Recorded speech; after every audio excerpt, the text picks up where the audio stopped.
Salut tout le monde et bienvenue dans cette vidéo. Alors je vous présente une nouvelle version de ma voiture, le kit que j'ai reçu de Chine.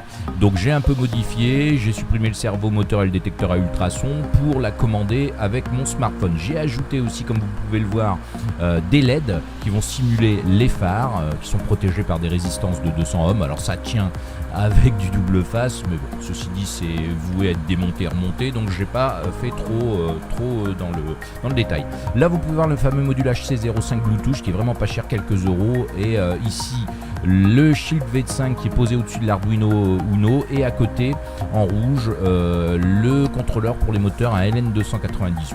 Donc on va connecter tout de suite le module Bluetooth à une appli que j'ai pris sur le store. Donc je vous mettrai le lien de cette appli dans la vidéo en dessous, et vous aurez aussi le code en fait de l'Arduino pour ceux que ça intéresse.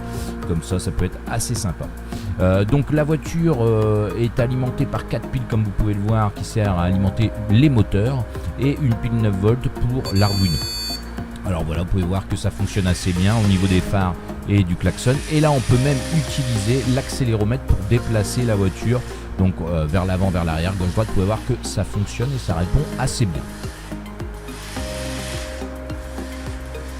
Au niveau de la portée, c'est pas mal non plus, on a une bonne vingtaine de mètres. Bon, je suis pas sorti avec, je suis dans la maison, mais ça pose vraiment aucun souci.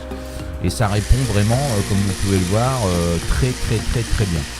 Ce module Bluetooth HC05, pour ceux qui hésiteraient, n'hésitez pas, parce que franchement il vaut que quelques euros. Je crois que je l'ai payé 5 euros, et ça marche vraiment super bien, et ça permet vraiment de connecter l'Arduino à un smartphone et de faire pas mal de choses. Là j'utilise pour un joystick Bluetooth, mais on peut faire beaucoup d'autres choses et c'est pas compliqué du tout à prendre en main. Là le mode classique, donc avec des boutons pour avancer, reculer et aller à gauche et à droite. Alors à une main c'est pas évident, et vous pouvez voir que tout ça répond quand même très bien.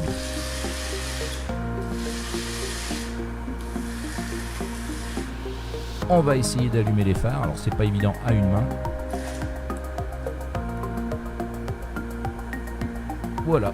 Donc on peut voir que ça fonctionne. Ça répond vraiment bien. Un petit coup de klaxon. Bon, klaxon, c'est fait avec un buzzer, donc on peut pas faire beaucoup mieux, mais c'est assez rigolo. On coupe les phares, voilà. Vous voyez que ça répond vraiment bien. Voilà.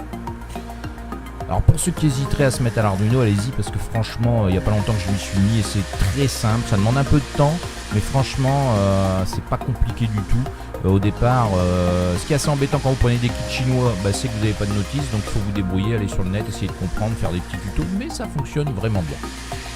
Voilà, donc voilà la dernière version de ma voiture. Je pense pas que je vais encore faire beaucoup de modifs, parce que voilà, j'ai fait un peu le tour de ce kit. Je pourrais faire d'autres choses, mais bon, voilà, j'ai atteint un petit peu le but que je voulais avec ce kit. On va le conserver comme ça fera un petit souvenir, et je vais passer à autre chose dans les prochaines vidéos.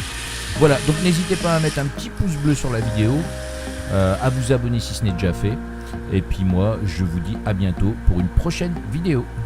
Bye bye.